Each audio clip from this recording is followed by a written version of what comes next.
The council chamber floated in the darkness of space, a massive ring station where representatives from across the galaxy gathered to discuss matters of peace and trade. Today, however, peace was the furthest thing from Ambassador Shiva's mind as she stood before the assembled delegates, her aquatic features pale with fear. "Please," she said, her voice trembling, "the scourge will reach our system in 30 days. My people have no weapons, no soldiers, no way to defend ourselves. We have only ever known peace." The Villani were an old race, one that had abandoned violence thousands of years ago. Their world of endless oceans and floating cities had never known war. They built things of beauty, created art that moved souls, and lived in harmony with their planet. Now that peaceful existence faced annihilation. The scourge were coming. Everyone in the galaxy knew what that meant. The insectoid representative from Zarth clicked his mandibles. "We sympathize with your situation, Ambassador. However, our defense fleet is stretched thin. We cannot spare ships." "The Krill Collective has similar concerns," added another delegate, her crystalline body refracting the chamber's light. "The scourge may target us next. We must protect our own worlds first." One by one, the excuses came. Too far away, too expensive, too risky, not enough ships, not enough time. The Villani were on their own, as so many others had been before them. The scourge had consumed 17 worlds in the past decade, and the galaxy had learned to look away.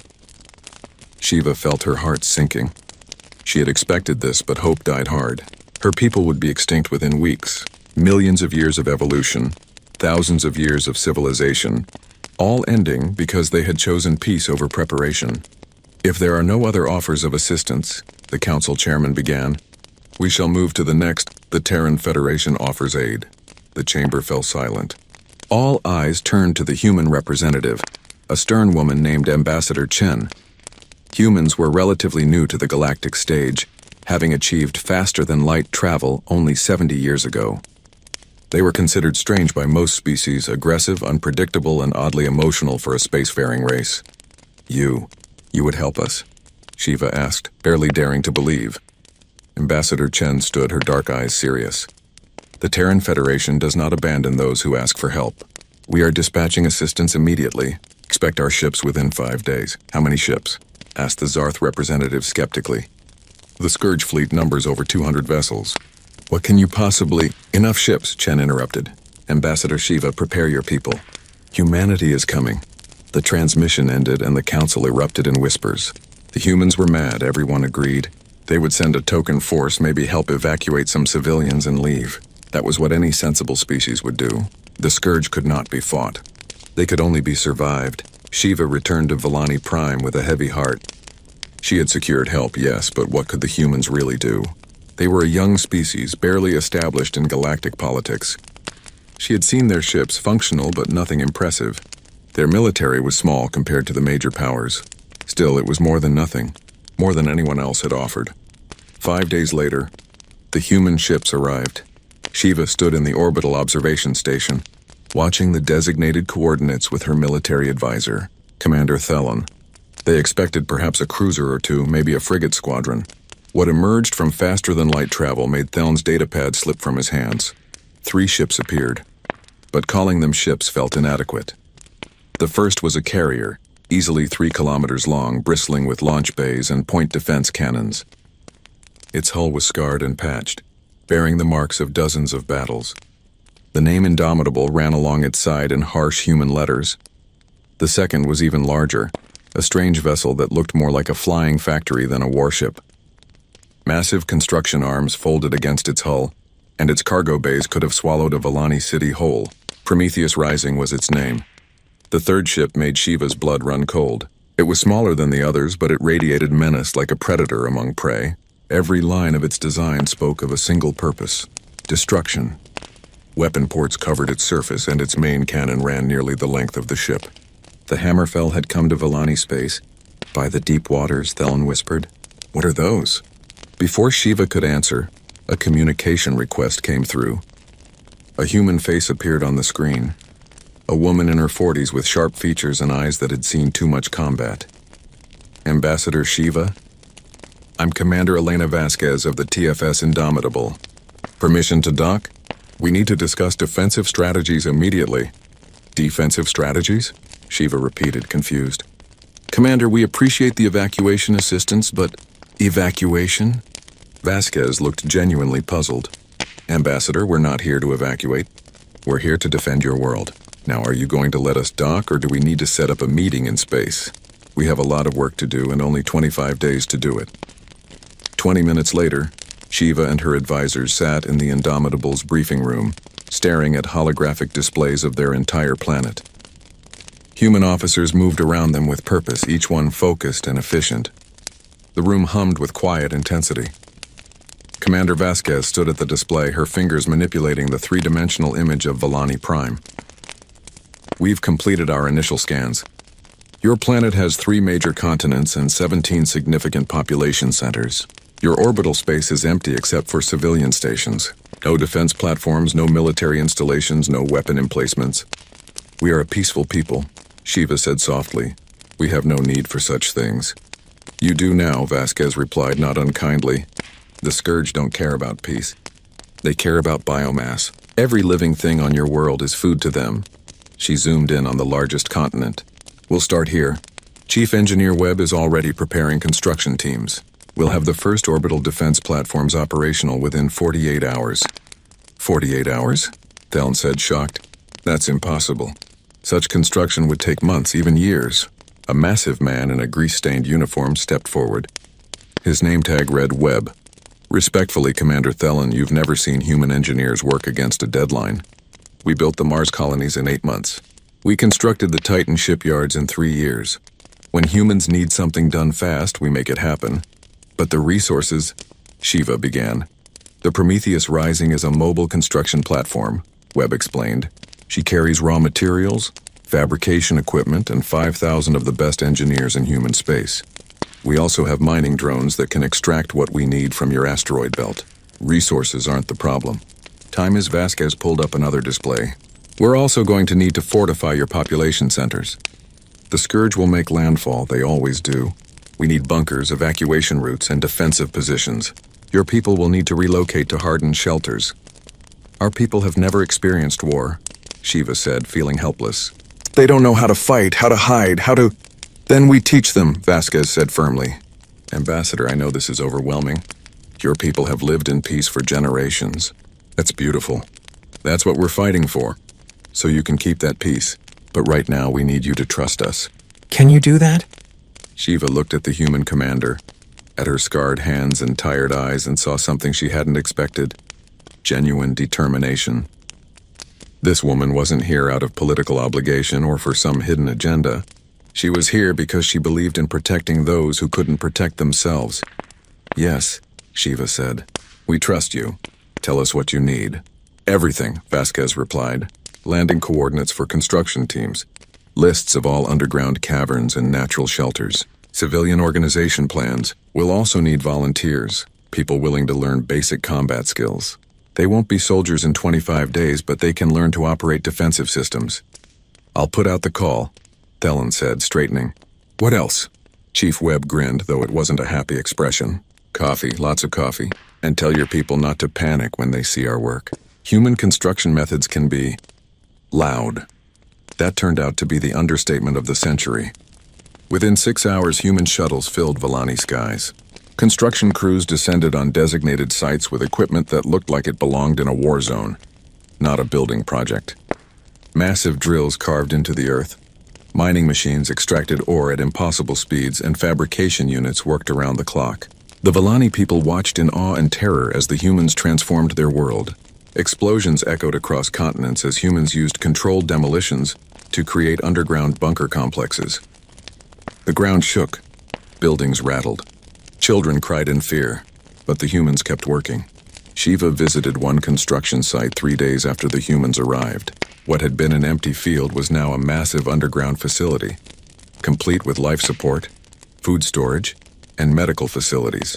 Human workers moved in organized chaos, each one knowing exactly what to do. A young human engineer, her face covered in dust, paused to explain the air filtration system to a confused Volani technician. See, the Scourge release toxic spores when they die. This filter catches anything smaller than 0.01 microns. Your people will be safe down here. You fought them before, the Volani said, not quite a question. The engineer's face darkened. Once colony world called New Providence. We lost. We lost a lot of people before we figured out how to fight them. That's why we're here. So you don't have to learn those lessons the hard way. In orbit, the transformation was even more dramatic. Where empty space had existed, massive defense platforms now floated, each one bristling with railguns and missile batteries. The Prometheus Rising worked non-stop, manufacturing components and assembling structures with mechanical precision. Shiva watched from the observation deck as another platform came online, its weapon systems glowing with power. Beside her, Commander Vasquez reviewed tactical displays on a data pad. 22 days left, Vasquez said. We'll have the primary defense grid complete in 15. That gives us a week for testing and adjustments. Commander, I must ask. Shiva said carefully. Why is humanity doing this? We can never repay you for this effort. We have nothing you need. Vasquez looked up from her pad, and for a moment her professional mask slipped. Ambassador, 70 years ago humanity reached the stars and found out we weren't alone. That was wonderful and terrifying. We also found out that the galaxy can be a cruel place. The Scourge, the Krill Slavers, the Zarth expansion wars. We've seen what happens when peaceful species meet violent ones. She turned back to the window, watching her ship's work. Humanity has a saying, those who can must, we can help. So we must, it's that simple. Besides, she smiled grimly. Humans are really, really good at fighting. It's basically all we did for 10,000 years before we reached space. Seems a shame to waste all that practice. Below them, another explosion marked the completion of a bunker complex. Human engineers celebrated briefly before moving on to the next project. They worked 18-hour shifts, slept in temporary barracks, and never complained. 20 days remaining. The orbital defenses were 70% complete. Underground shelters could now house the entire Volani population. Volunteer training was underway, though most Volani struggled with the concept of deliberately harming another living thing. The Hammerfell remained in high orbit, silent and waiting. Shiva had asked Vasquez about it once. The Hammerfell is our seed ship, Vasquez had explained. She's designed for one thing, breaking enemy formations. Her main cannon hasn't been fired in 30 years. Let's hope we don't need it. 15 days remaining. The Scourge fleet was detected at the edge of the system, moving inexorably toward Volani Prime. The humans intensified their efforts. More platforms came online. More bunkers opened. The Indomitable launched fighter squadrons for combat drills. Shiva couldn't sleep. She wandered the corridors of the orbital station, watching humans prepare for war with grim efficiency. They joked with each other, shared meals, told stories about home. They were so alive, so full of energy despite the exhausting work. She found Commander Vasquez in the observation deck at 3 a.m, staring at the distant stars where the Scourge fleet approached. Can we win? Shiva asked quietly. Vasquez didn't answer immediately. When she did, her voice was honest. I don't know. The Scourge are tough, and there are a lot of them. But here's what I do know. They've never faced humanity before. They think your world is an easy target. They're wrong, and we're going to teach them that lesson, whatever it costs. Why do you fight so readily? Shiva asked. The galaxy thinks humans are aggressive, dangerous even. But I've seen your people these past weeks. You're kind, creative, funny. Why are you also so good at violence? Vasquez smiled sadly. Because sometimes, Ambassador, the only way to protect kindness is with strength. The only way to preserve peace is to be willing to fight for it. Humans learned that lesson over and over throughout our history. We just hope the rest of the galaxy never has to. 10 days remaining. The defense grid was complete. Every Volani citizen had an assigned shelter. Human Marines ran combat drills with the few Volani volunteers who showed aptitude. Most failed, but a handful, those with the right combination of courage and desperation, learned quickly. 5 days remaining. The Scourge fleet entered the outer system. Their bioships were visible now on long-range sensors, massive organic vessels that pulsed with malevolent life. 3 days remaining. Civilian evacuations began. Volani citizens filed into the underground shelters, terrified but trusting the humans who had worked so hard to protect them. 1 day remaining. The human fleet moved into defensive positions. The Indomitable sat at the center, its fighter bays ready. The Prometheus Rising withdrew to high orbit, its construction arms now carrying emergency repair equipment. The Hammerfell powered up its weapons for the first time since arriving. Commander Vasquez stood on the bridge of the Indomitable, surrounded by her crew. Shiva watched from a secondary station, her hands trembling. "All stations report status," Vasquez ordered. "Orbital defense grid at 100%. All batteries loaded and targeted. Fighter squadrons ready for launch. Pilots are eager, Commander. Marine battalions are at defensive positions. Sir, they say they're ready to show these bugs what humanity thinks of them." Vasquez allowed herself a small smile. "All right, people. The Scourge think this is going to be easy. They think the Villani are helpless prey. Let's show them what happens when humanity decides to answer a call for help." She looked directly at Shiva. "Ambassador, get to the shelter. This is going to get loud." "I'm staying," Shiva said firmly. "These are my people. If they face death, I face it with them." Vasquez nodded with respect. "Suit yourself. Welcome to a human war, Ambassador. It's not pretty, but we're damn good at it."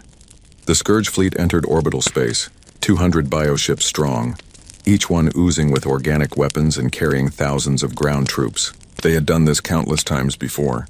This would be no different. They were about to learn how wrong they were. Chief Engineer Webb stood in the Prometheus Rising's command center, watching the sensors. He opened a channel to Vasquez. "Commander, they're in range of the defense grid." "Fire at will, Chief." Webb allowed himself a savage grin. "With pleasure. Orbital batteries, light them up." The space around Villani Prime erupted in fire as humanity's answer roared across the void. The first railgun round crossed the distance between the orbital platform and the Scourge fleet in less than 2 seconds. It struck a bioship amidships, punching through the organic armor like paper. The ship convulsed, ichor bleeding into space, and then exploded from within as the kinetic energy tore it apart. Then the rest of the defense grid opened fire. The void between Villani Prime and the Scourge fleet became a storm of metal and energy. Hundreds of railgun rounds streaked across space, each one moving at a significant fraction of light speed. The Scourge bioships, expecting minimal resistance, had maintained a tight formation. It was a fatal mistake. The first salvo destroyed 37 ships outright. Another dozen were crippled, their organic hulls ruptured and bleeding atmosphere. The Scourge fleet, which had consumed 17 worlds without serious opposition, suddenly found itself bleeding. On the bridge of the Indomitable, Commander Vasquez watched the tactical display with cold satisfaction. Second salvo. Target the capital ships. The defense platforms adjusted their aim. The larger Scourge vessels, each one capable of carrying hundreds of thousands of ground troops, found themselves under concentrated fire. Their thick armor held for a few seconds, then failed under the relentless bombardment. Direct hit on target Alpha 7, she's breaking apart. Target Alpha 12 is venting atmosphere. Weapons offline. Target Alpha 4 is attempting to regenerate hull damage. Recommend sustained fire. Granted. Burn it down. Ambassador Shiva stood behind Vasquez, her aquatic features pale with shock. The Villani had no concept of warfare on this scale. She had seen the orbital platforms being built, had watched the humans work for weeks, but nothing had prepared her for this display of coordinated destruction. "They're dying," she whispered. "So many are dying." Vasquez didn't look away from her displays. "They came here to eat your people, Ambassador. Every one of those ships carries enough troops to strip a continent of life. I won't apologize for defending your world." The Scourge fleet began to scatter, abandoning their tight formation. It was the tactically sound response, but it had come too late. The human defense grid had been designed by people who had studied every Scourge attack for the past decade, learning from the 17 worlds that had fallen. The firing patterns, adjusted automatically, tracking the dispersing bioships with machine precision. "They're launching fighter analogs," one of the bridge officers reported. "Thousands of them. Small, fast biological constructs." "Launch our fighters," Vasquez ordered. "All squadrons, weapons free. Show them how humans fly." The Indomitable's launch bays opened, and fighters poured into space. Human pilots strapped into machines that responded to their thoughts through neural interfaces met the Scourge swarm with aggressive precision. The contrast was stark. The Scourge fighters moved in instinctive patterns, controlled by hive minds, while the human pilots moved with individual creativity and tactical coordination. Within minutes, the space around Volani Prime became a chaotic battlefield. Human fighters wove through the Scourge swarm, their weapons tearing apart the biological constructs. When missiles ran low, they switched to guns. When gun ammunition depleted, some pilots made the choice that had defined humanity for millennia. They rammed their fighters into larger Scourge vessels, ejecting at the last possible second. Pilot Kowalski just took out a Scourge frigate analog with a collision run, the tactical officer reported. We have his beacon. Recovery shuttle is en route. What's his status? Vasquez asked. He's laughing, Commander. Says he's got 2 more ejection seats if we need him to do it again. Despite the horror of the situation, Vasquez smiled. That's humanity for you, Ambassador. We're insane enough to ram starships and laugh about it. But the Scourge had numbers. For every bioship destroyed, 3 more pressed forward. They had learned their lesson about tight formations and now spread across a wide front, making concentrated fire less effective. Their strategy was simple: overwhelm through sheer mass. It had worked on 17 worlds. It would work here, or so they thought. Scourge fleet is attempting orbital insertion, the sensor officer called out. They're going to make landfall. Let them come, Vasquez said. Chief Webb, are your people ready? On the Prometheus Rising, Chief Engineer Marcus Webb stood in his command center, surrounded by holographic displays showing every defensive installation on Volani Prime. His engineering teams had worked for 25 days straight, sleeping in shifts, eating meals at their workstations, pushing their bodies to the absolute limit of human endurance. Now all that work was about to be tested. All ground installations are online and operational, Webb reported. Bunker cities are sealed. Civilian population is secure. Artillery batteries are loaded. Marines are in position. He cracked his knuckles. We're ready to introduce them to human defensive engineering.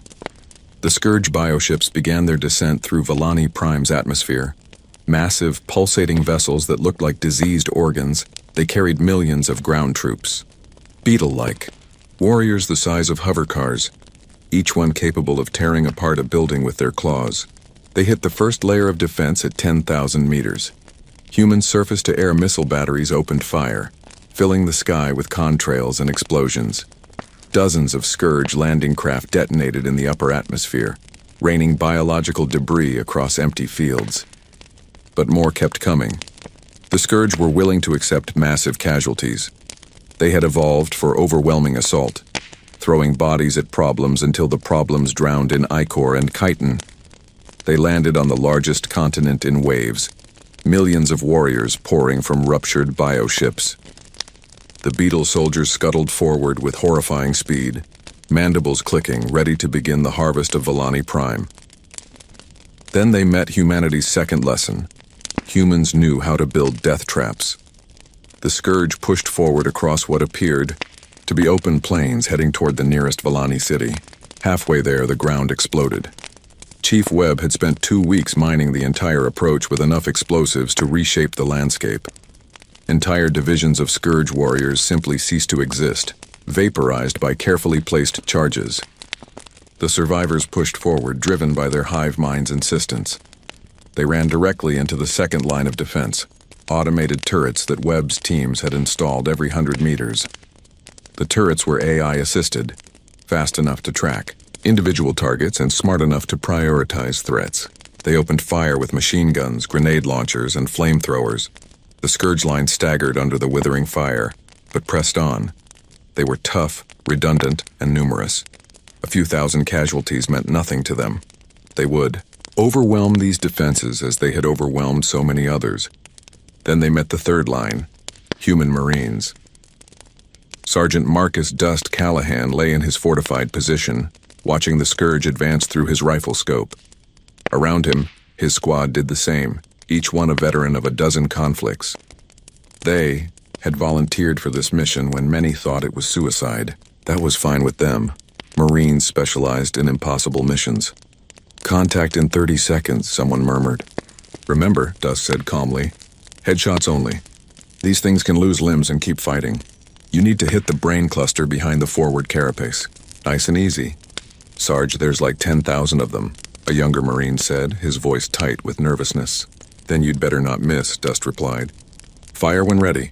The Marines opened fire. They didn't spray bullets wildly. Each shot was aimed, controlled, precise.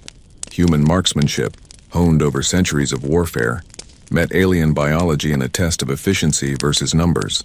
The Scourge fell in waves, their brain clusters destroyed by hypervelocity rounds, but more kept coming. Reloading! Switching to grenades. Contact left. Contact left!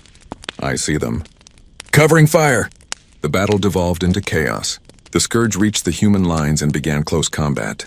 These aliens had evolved for melee warfare. Their mandibles and claws designed to tear apart flesh and armor alike. But humans had evolved for something else: adaptability and ruthless efficiency. When rifles ran out of ammunition, Marines switched to shotguns. When shotguns ran dry, they used pistols. When pistols were empty, they pulled out combat knives. When knives broke, they used their hands and whatever they could grab. One Marine killed a Scourge warrior with its own severed claw, then used that claw to kill 3 more. In the command bunker beneath the battlefield, Commander Theln of the Volani Defense Force watched in stunned disbelief.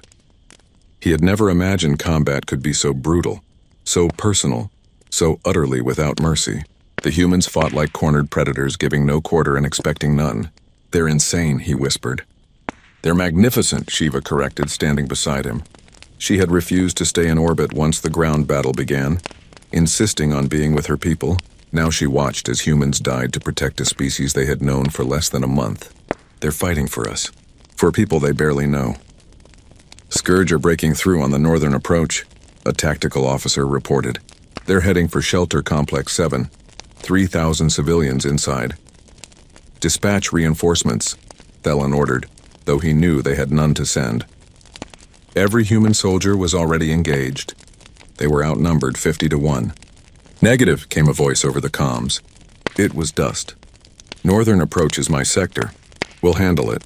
Sergeant, you have 14 Marines. The enemy force is over 500 Scourge warriors. You need to fall back. Respectfully, Commander, that's not happening. These civilians asked for shelter. Humanity doesn't break promises. Dust out. The channel went silent.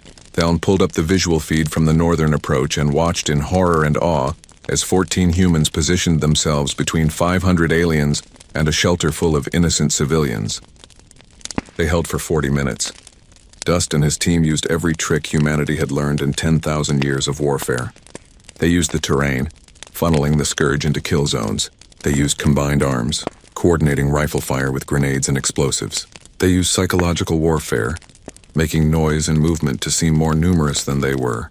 When one Marine fell wounded, another dragged him to cover and kept fighting. When ammunition ran low, they didn't retreat. They fixed bayonets. The Scourge, expecting easy prey, found humans who refused to break. Every meter forward cost them dozens of warriors. Every second of delay meant more civilians reaching safety. The hive mind couldn't understand it. Why were these creatures fighting so hard for beings that weren't even their own species? By the time reinforcements arrived, Dust was the only Marine still standing. He was covered in blood, his own and the Scourge's, and surrounded by hundreds of alien corpses. His rifle was destroyed, his armor was shredded, and he had at least 6 serious wounds. But he was still conscious, still armed with a combat knife, still standing between the enemy and the shelter entrance. Shelter is secure, he reported when the reinforcements reached him. Then he collapsed. The medics got to work immediately, using their skills to stabilize wounds that would have killed any other species. Humans were tough, stupidly tough, evolved on a death world that had tried every way possible to kill them for millions of years. Dust would live, though he'd spend weeks in recovery. The battle raged for 3 days.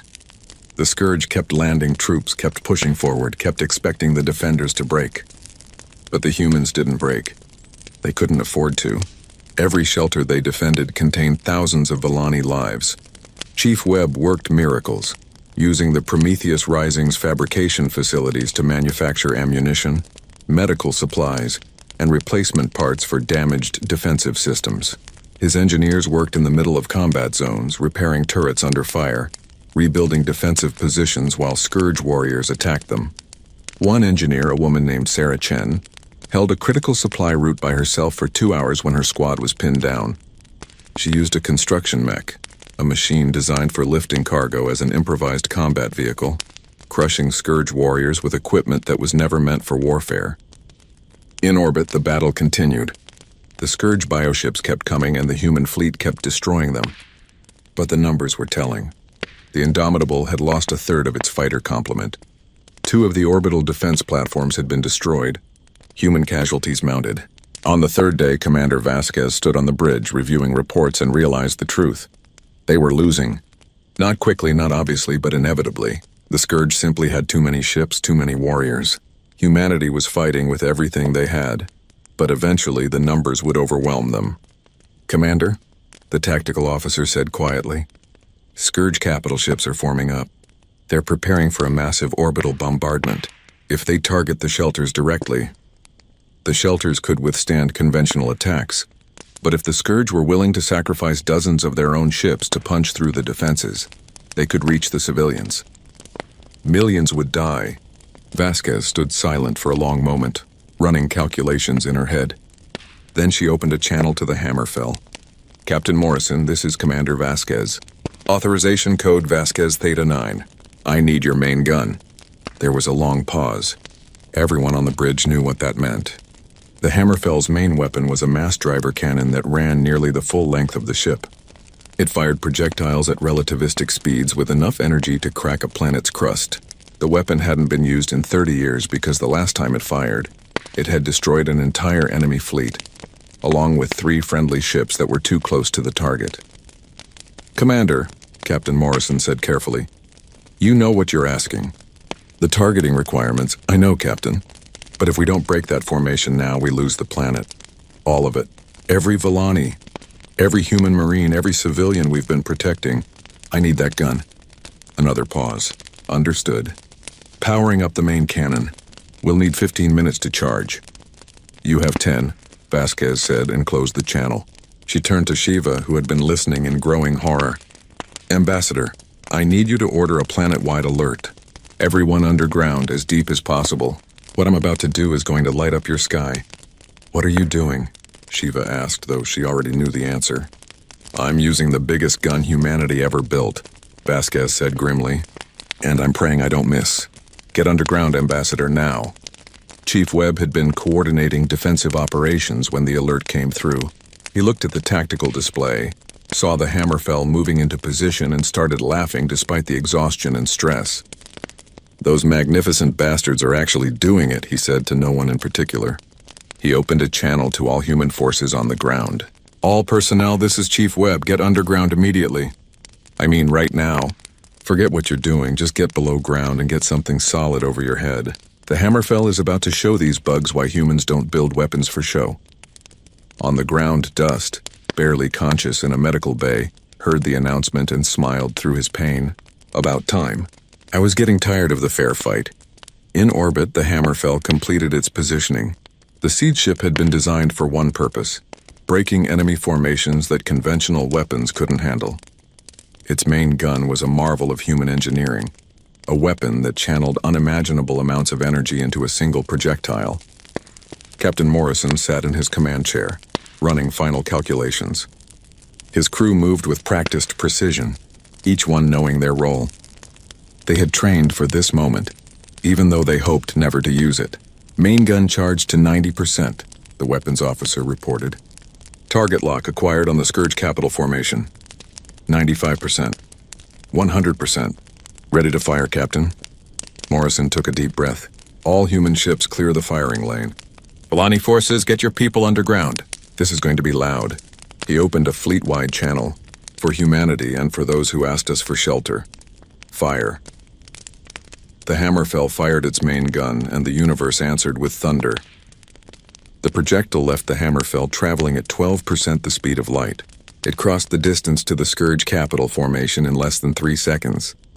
The beam of superheated plasma that followed the projectile's path was visible from the surface of Villani Prime, a line of blue-white fury that split the night sky. The first capital ship didn't explode. It simply ceased to exist. The relativistic projectile passed through it like it wasn't there, the kinetic energy vaporizing organic matter instantly. The ship behind it suffered the same fate, and the one behind that, the projectile, barely slowed by passing through living starships, continued through the formation. 12 Scourge capital ships vanished in less than a second. The plasma beam superheated matter from the destroyed ships spread outward in a cone of death. 6 more capital ships found themselves bathed in temperatures normally found in the hearts of stars. Their organic armor, evolved over millions of years to resist conventional weapons, meant nothing. They burned, screaming their death songs across alien frequencies, and died. On the bridge of the Indomitable, the tactical display updated in real time. 18 capital ships gone. The Scourge formation, which had been preparing for orbital bombardment, broke apart in chaos. The hive mind controlling them, spread across hundreds of bioships, experienced something it had never known before. Fear. Direct hit, the tactical officer reported, his voice awed despite his training. 18 confirmed kills. The Scourge formation is scattering. Commander Vasquez allowed herself a moment of satisfaction, then snapped back to business. Don't let them regroup. All fighters pursue. Orbital batteries fire at will. I want every ship that's running to think twice about coming back. The human fighters, already aggressive by galactic standards, heard the order and responded with enthusiasm. They had been holding defensive positions for 3 days, watching friends die, watching their ammunition dwindle. Now they were unleashed. The pilots pushed their fighters to maximum acceleration, hunting down fleeing Scourge vessels with predatory intensity. Lieutenant Amy Chen, flying her fighter with neural precision, locked onto a Scourge frigate trying to escape. Her missile racks were empty, but her guns still had ammunition.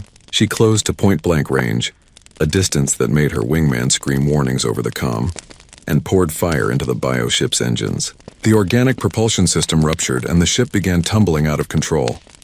Fox 4, what are you doing? Her wingman called. You're inside their weapon range. They don't have weapons anymore, Chen replied, watching the frigate break apart. They just have fear, and they should be afraid. They attacked the wrong planet. On the ground, the Scourge forces received no new orders. The hive mind, its capital ships destroyed or fleeing, lost coordination. The Beetle warriors, evolved to follow commands without question, found themselves suddenly alone with their basic instincts. Some kept fighting.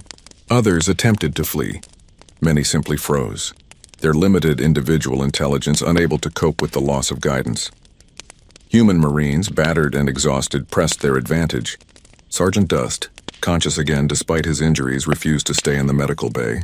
He armed himself with a rifle and returned to the battlefield, ignoring the protests of the medical staff. Sarge, you need rest, one of his Marines said. I'll rest when they're gone, Dust replied, loading his weapon. Right now we finish this.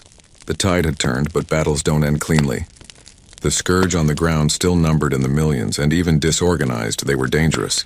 Human forces began systematic clearing operations, moving through contested areas with methodical precision.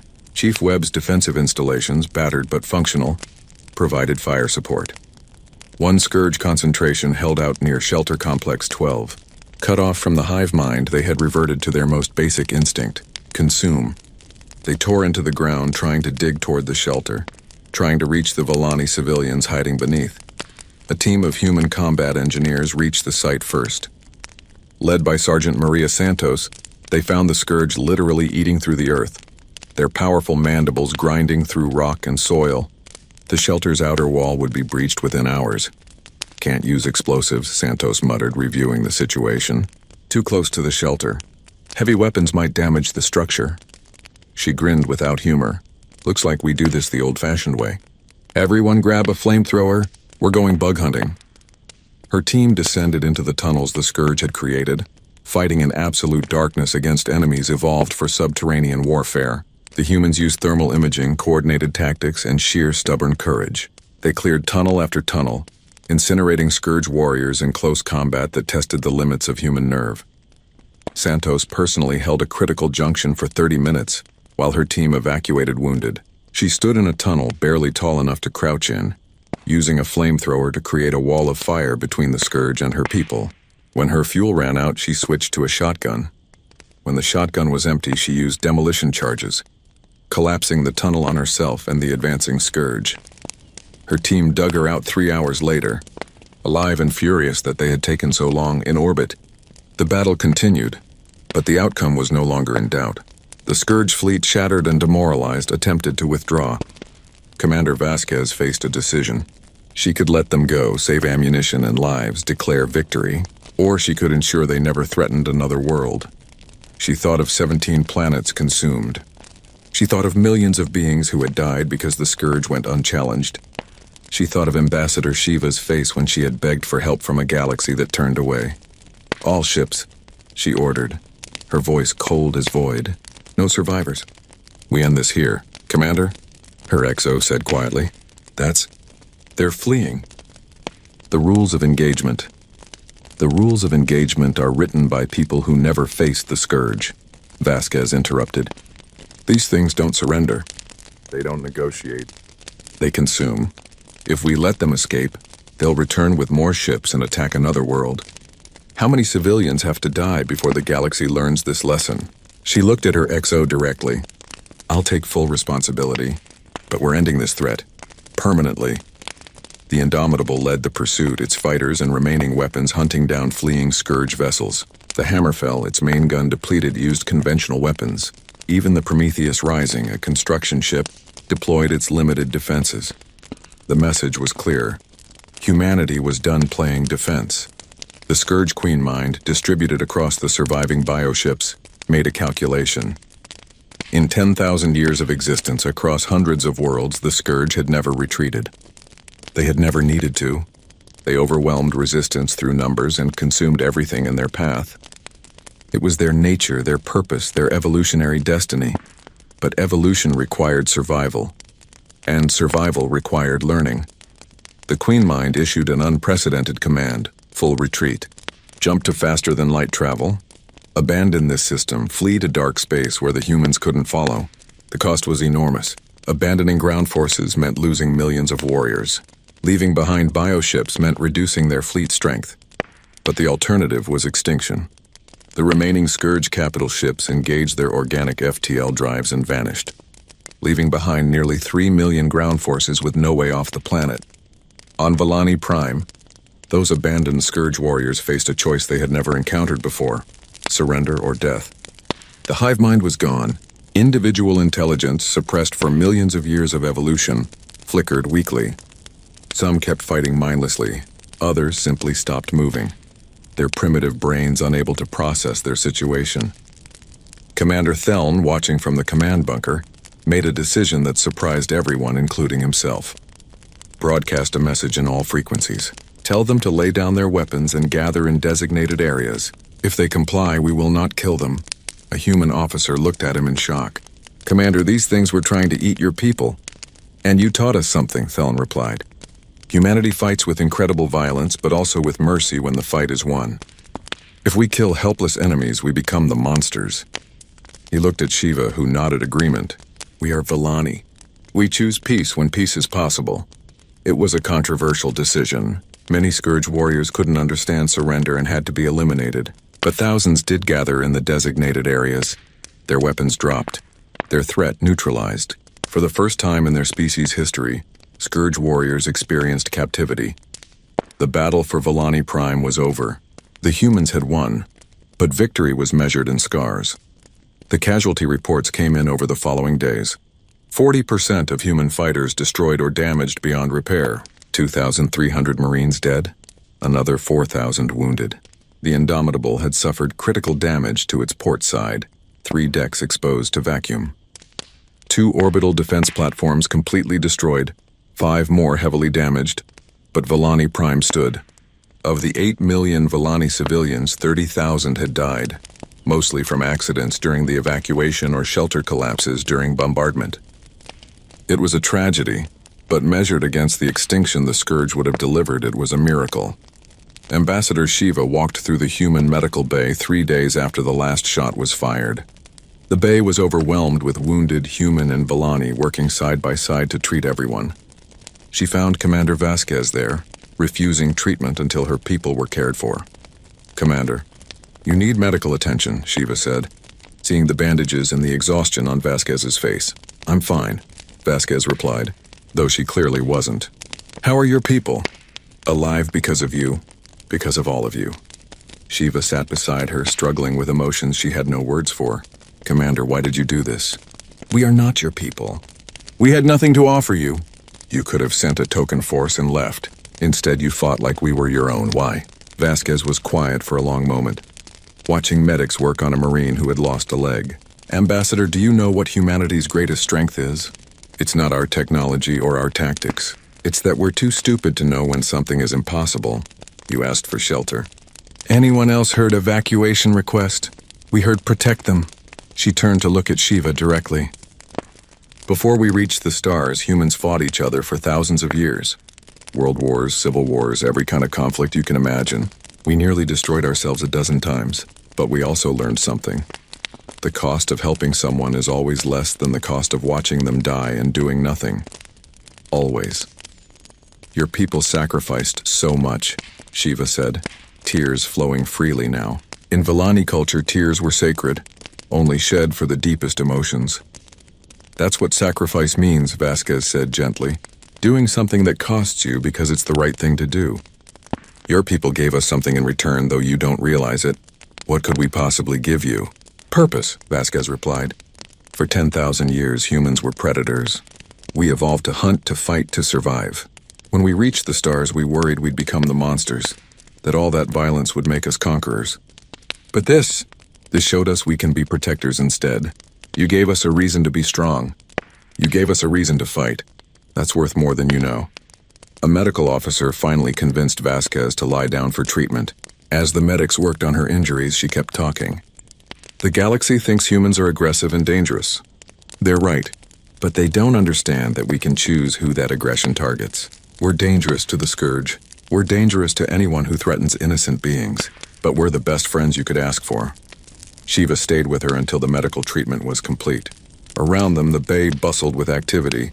Human doctors treated Villani patients with the same care as their own species. Villani volunteers, untrained but eager to help, fetched supplies and comforted the wounded. In the aftermath of violence, two species learned to work together. Chief Engineer Webb was already planning the reconstruction. The Prometheus Rising, damaged but functional, began manufacturing materials for rebuilding. The defensive platforms that survived would be upgraded. The bunker cities would become permanent infrastructure. Villani Prime would emerge from this war stronger than before. Webb visited one of the surface sites where a battle had raged. The landscape was scarred, cratered from explosives and weapon fire. Scourge corpses were being cleared by automated systems. It looked like hell, but Webb saw something else. Opportunity.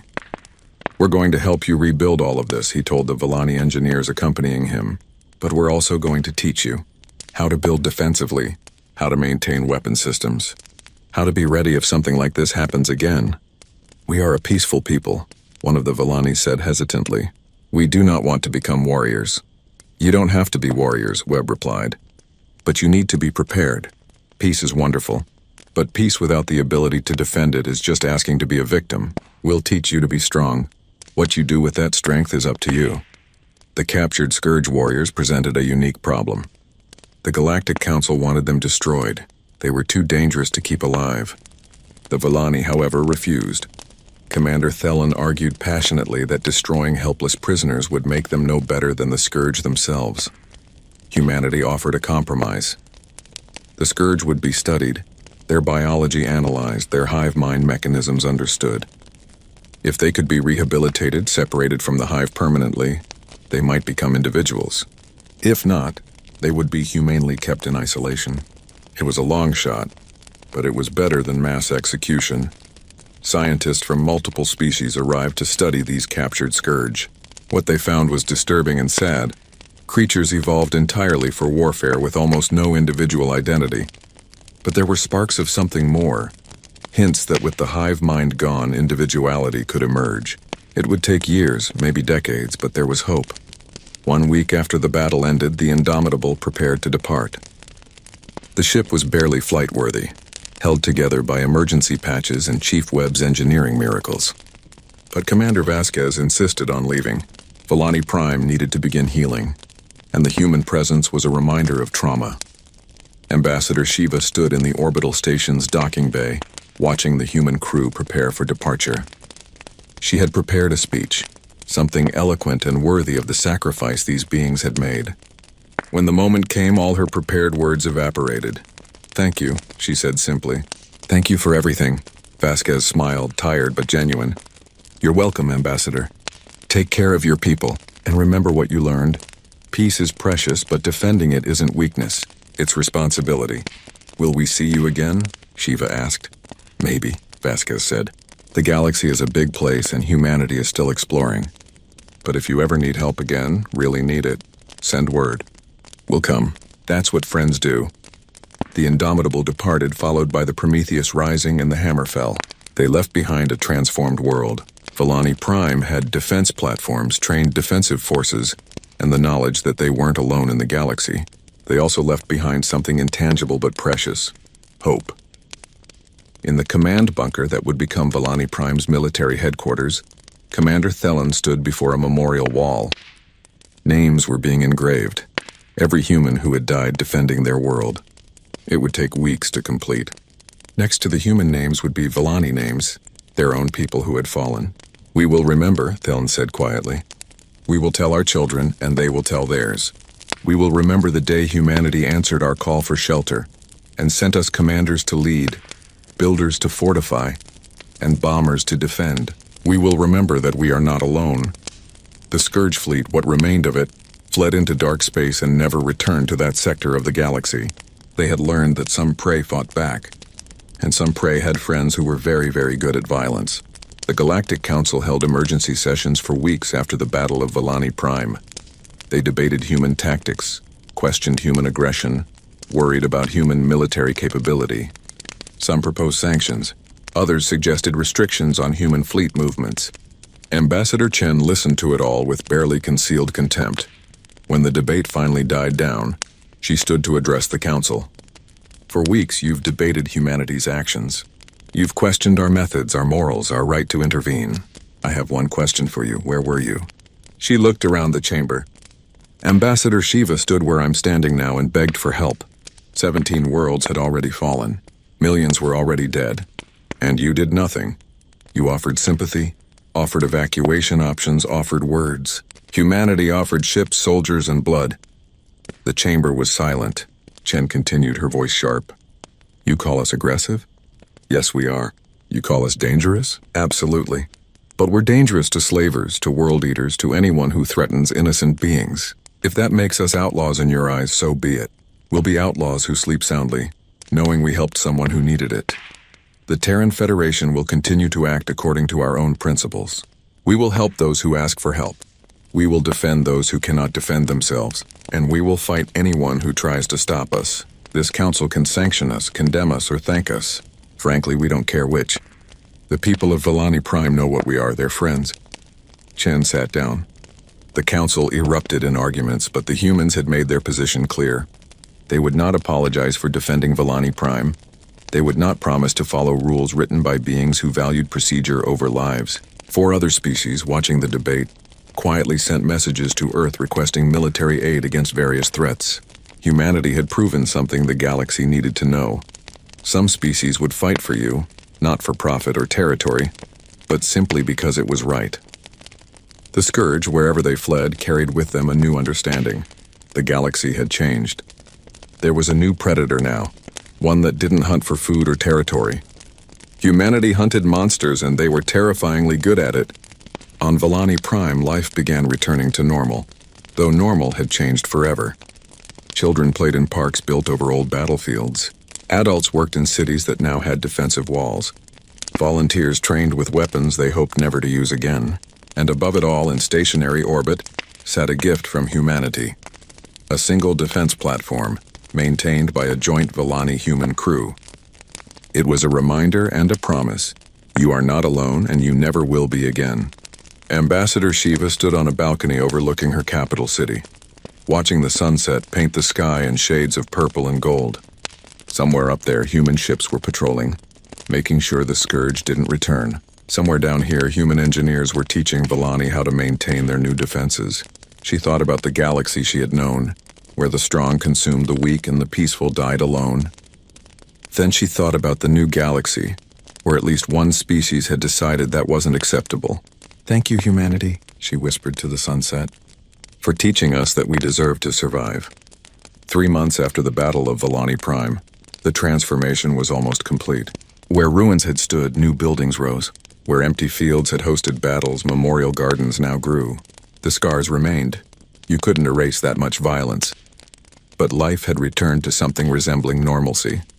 Commander Elena Vasquez stood in what would become the Villani Defense Academy, watching construction crews put finishing touches on the main building. She had requested discharge from active duty and accepted the position of Chief Military Advisor to Villani Prime. The decision had surprised many in the Terran Federation, but not those who knew her. "You're really staying?" Chief Engineer Marcus Webb asked, joining her at the observation window. He had also chosen to remain, overseeing the reconstruction efforts.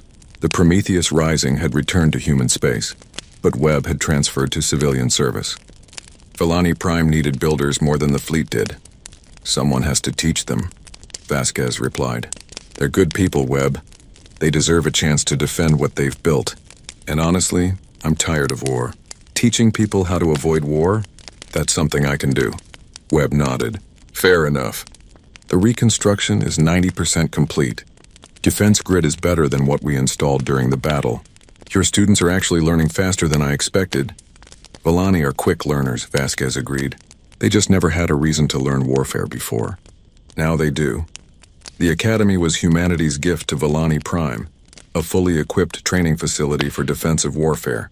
It taught strategy, tactics, weapons operation, and most importantly, the philosophy of defensive strength. The core principle was simple: be strong enough that no one dares attack, but never use that strength for conquest. Commander Theln approached them, carrying data pads filled with reports. He had become the Academy's director, despite having no military background before the Scourge arrived. 3 months of combat had changed him, aged him, but also strengthened him. "The first class of trainees is ready for your inspection, Commander Vasquez," he said formally. 200 volunteers, all veterans of the battle. They want to ensure nothing like the Scourge ever catches us unprepared again.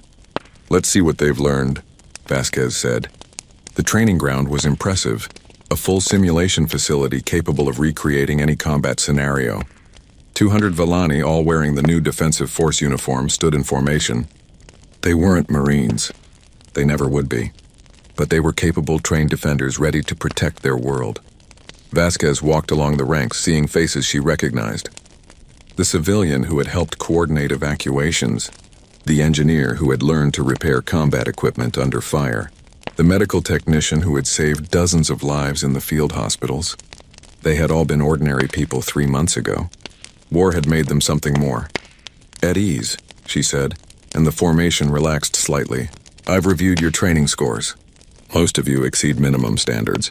Some of you are exceptional. You should be proud of what you've accomplished. But I want you to understand something important." She paused, making sure every eye was on her. "Being a defender isn't about how well you shoot. It's about knowing when to shoot. Humanity has fought thousands of wars. We're very good at violence. But the wars we're proudest of?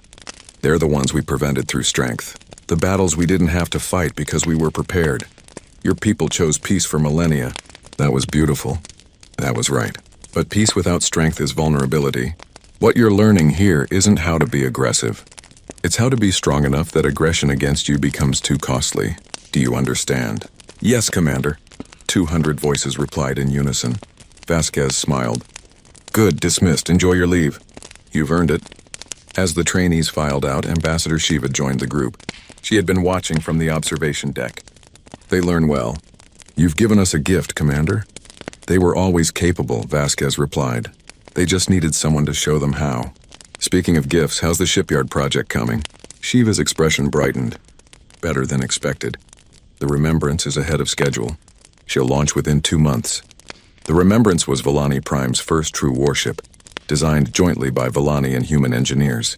It wasn't large, a frigate-class vessel, but it was sophisticated, incorporating both Villani technology and human weapons systems. More importantly, it was a symbol. Villani Prime could defend itself. "I'd like to be there for the launch," Vasquez said. "If you'll have me." "You and every human who fought for us will have honored places," Shiva assured her. "Speaking of which, the memorial dedication is tomorrow. Will you speak?" Vasquez hesitated. She hated speeches, hated putting her feelings into words that seemed inadequate, but she owed it to the people who had died here. I'll speak. No promises it'll be eloquent. The memorial sat at the exact spot where the first human shuttles had landed 3 months ago. It was a massive structure, 50 meters tall, depicting 3 figures: a commander studying a tactical display, a builder wielding tools, and a Marine holding a rifle. The sculptor had captured something essential about humanity, the combination of intelligence, creativity, and controlled violence that defined them. At the base of the memorial, names were engraved. 2,300 human names, 30,000 Villani names, every person who had died during the battle, immortalized in stone that would last millennia. The dedication ceremony drew crowds from across the planet. Villani came to honor the fallen. Human personnel, those who had stayed and those who had returned for the ceremony, came to remember their friends. Even representatives from other species attended, including several who had voted against helping Villani Prime at the Galactic Council.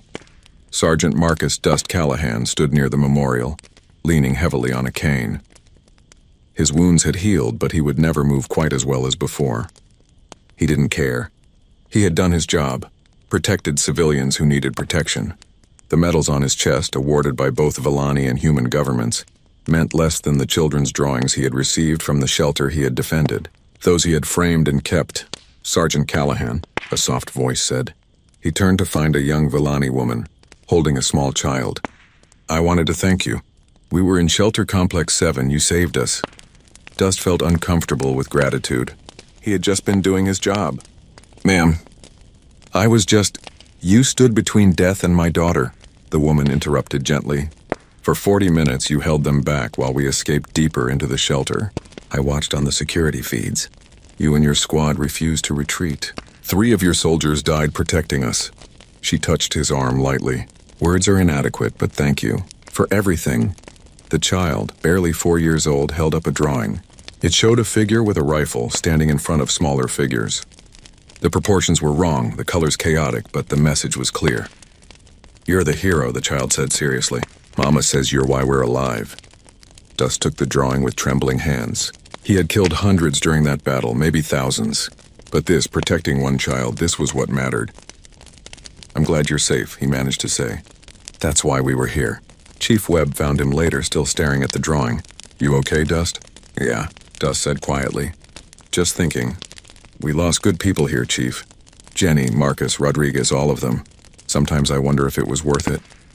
Webb looked at the crowds of Villani families, at the children playing near the memorial, at the life that filled this space. 8 million people, Dust, that's how many we saved. Was it worth 3,000 human lives? That's not my calculation to make. But I know Jenny, I know what she would say. She'd say, yeah, it was worth it. She'd say she joined the Marines to protect people, and that's exactly what she did. She was 19, Dust said, his voice rough with emotion. She was a Marine, Webb corrected gently, and she died doing what Marines do, standing between civilians and death. We honor her by remembering that, by making sure her sacrifice meant something. Look around, Dust, it meant something. The ceremony began. Commander Thelen spoke first, his words carrying the weight of someone who had seen war and understood its cost. He thanked the humans, honored the fallen, and made a promise. Villani Prime would never forget. Then Vasquez stepped to the podium. She had prepared notes but left them behind. What she had to say came from somewhere deeper than prepared remarks. I'm not good at speeches, she began. I'm a soldier. I'm better at actions than words. But I'm going to try because the people whose names are on this memorial deserve words, even if they're clumsy ones. She looked at the crowd, seeing humans and Villani standing together. 3 months ago, Ambassador Shiva asked the galaxy for help. Most species said no. They had reasons, good reasons, but they said no. Humanity said yes. Why? Because we're aggressive? Because we're warlike? Because we wanted something from Villani Prime. Vasquez shook her head. We said yes because someone asked for help and we could help. It's that simple and that complicated. Humans have a long history of conflict. We fought each other over everything imaginable. But we've also learned something through all that fighting. The cost of standing by is always higher than the cost of standing up. The people whose names are behind me understood that. They weren't drafted. They weren't forced. They volunteered to defend a species they had never met. on a world they had never seen against an enemy that gave no mercy. They did it because it was right, because someone needed help, because that's what humans do when given a choice between action and inaction. She paused, emotion threatening to break through her professional composure. Some people call us aggressive. They're right. We are aggressive against injustice, against cruelty, against anything that threatens innocent beings. If that makes us dangerous, then we'll be dangerous. But we'll be dangerous in defense of others, never in conquest of them. To the humans who fell here, you did your job perfectly. You protected people who needed protection. You held the line when it would have been easier to break. You gave everything so that millions could have a future. We will never forget you. We will honor your memory by continuing your work, by standing up when others need us, by being strong enough to protect the weak, by being human in the best sense of that word. And to the Velani who fell, you showed courage that many species never discover. You faced unimaginable horror and didn't break. You learned warfare in weeks and fought beside us as equals. Your people chose peace for millennia. And when that peace was threatened, you found strength you didn't know you had. We're honored to have fought beside you. Vasquez stepped back from the podium, her eyes glistening. The crowd was silent for a moment, then erupted in applause that echoed across the memorial grounds. Later, as the sun set and the crowds dispersed, small groups gathered around the memorial. Humans told stories about fallen friends. Velani shared memories of those they had lost. The two species, so different in their histories and natures, found common ground in shared grief and shared survival. Ambassador Chen arrived from Earth for the ceremony, bringing with her news from the Galactic Council. She found Vasquez sitting near the memorial alone with her thoughts. The Council formally censured the Terran Federation, Chen said without preamble. 17 different violations of intervention protocols. They want us to promise never to do this again. What did you tell them? Vasquez asked. I told them to shove their protocols where their sun doesn't shine, Chen replied with satisfaction. Then I told them that 4 other species have formally requested human military assistance. The Krill are threatening the Pleiadian colonies. The Vorash mining worlds are facing pirate raids, and 2 others have scourge sightings near their space. They all want what you gave Velani Prime, protection. And, Vasquez prompted, and the Terran Federation is sending ships, Chen said. The Council is furious, but they can't do anything about it. We're not breaking laws. We're responding to requests for help. What are they going to do, sanction us for not letting people die? She sat beside Vasquez, looking at the memorial. You started something here, Elena. You showed the galaxy that humans won't stand by when we can help. That's going to have consequences. Good consequences or bad? Vasquez asked. Both, Chen admitted. Some species will fear us more. Some will ask for our help. Some will try to use us. But here's what matters. Species like the Velani now know they're not alone. The Scourge know they're not invincible. And humanity knows what we want to be in this galaxy. Not conquerors, but protectors. That's a heavy responsibility, Vasquez said quietly. It is, Chen agreed. But we're humans. We do heavy responsibilities. It's kind of our thing. The shipyard orbiting Velani Prime was a joint operation, combining Velani construction expertise with human military engineering. The remembrance took shape over weeks. A sleek vessel that looked more like a Velani civilian ship than a human warship, but carried weapons that could defend against another Scourge attack. Chief Webb personally oversaw the weapons installation. The main guns were human-designed railguns, proven effective against bioships. The point defense system was Velani innovation, faster and more efficient than human equivalents. The shield generators were a hybrid, combining the best of both technologies. She's beautiful, Theln said, watching the final components being installed. He had been promoted to Admiral, head of Velani Prime's new defense force. The rank sat awkwardly on him. He had been a civilian analyst 3 months ago, but he had grown into it. She's functional, Webb corrected, but he was smiling. Beauty in a warship is about efficiency, Admiral. And this one is very efficient. Your engineers did good work. They learned from the best, Thelon replied. When do you return to Earth? I'm not, Webb said simply. I've accepted a permanent position here, heading up the Joint Construction Program. The Terran Federation approved it. They figure I can do more good here teaching your people than I can building ships in human space. We're honored to have you, Theln said sincerely, though I suspect your family misses you. Webb's expression soured. Don't have much family left, Admiral. Lost my wife to the Proxima conflict. Kids are grown and scattered across the colonies. This is my family now. The work, the people who need the work done. That's enough for me. The launch ceremony for the remembrance was smaller than the memorial dedication, but no less meaningful. Admiral Thelen stood at the podium in the shipyard's observation deck, addressing a crowd of Villani and human engineers, military personnel, and government officials. This ship represents more than defense capability, Thelen said.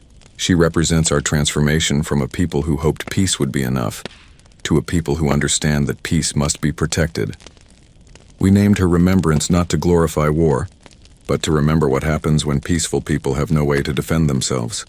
He gestured to the ship floating in the construction cradle, her hull gleaming in the light of Villani Prime's sun.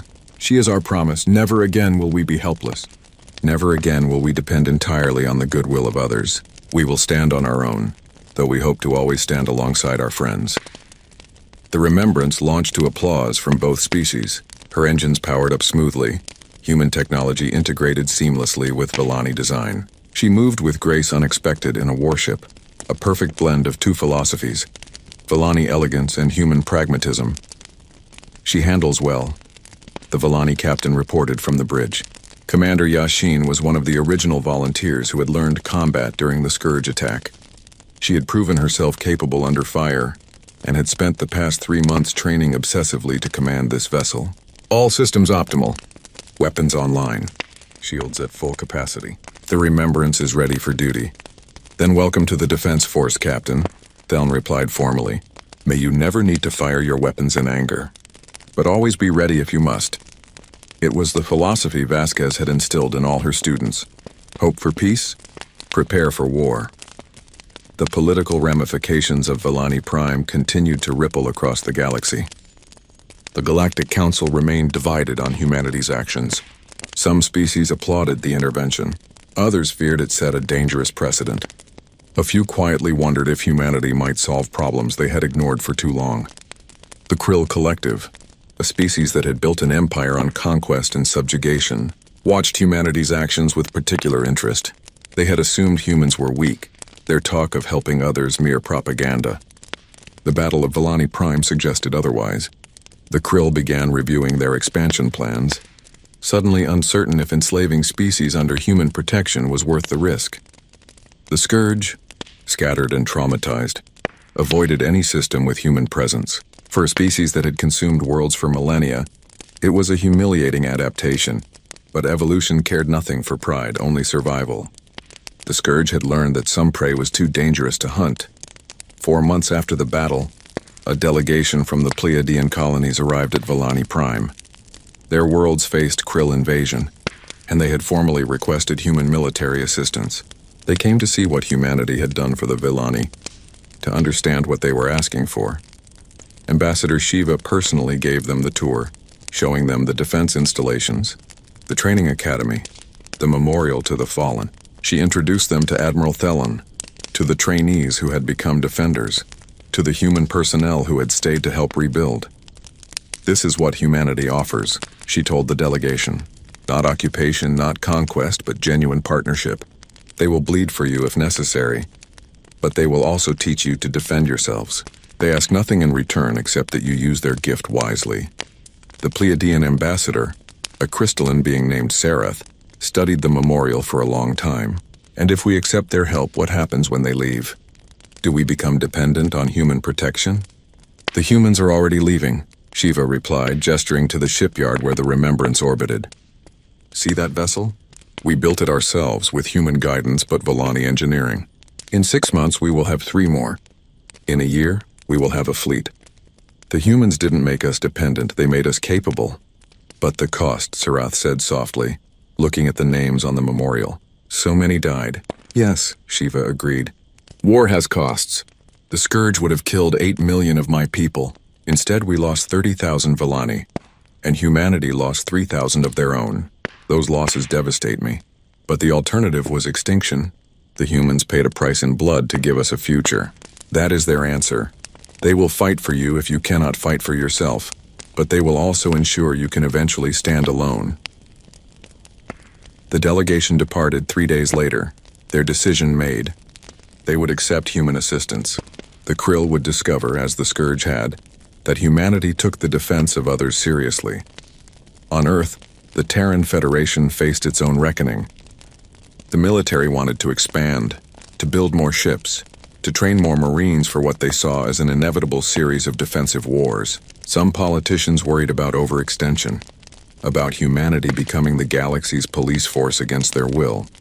Admiral Sarah Martinez, head of Terran Fleet Command, addressed the Federation Congress with characteristic bluntness. "We have a choice," she said. "We can be the species that helps when asked, or we can be the species that looks away when others die. There is no middle ground. If we choose to help, we must be prepared for the consequences.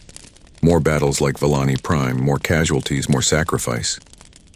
If we choose to look away, we must accept that we had the power to help and chose not to.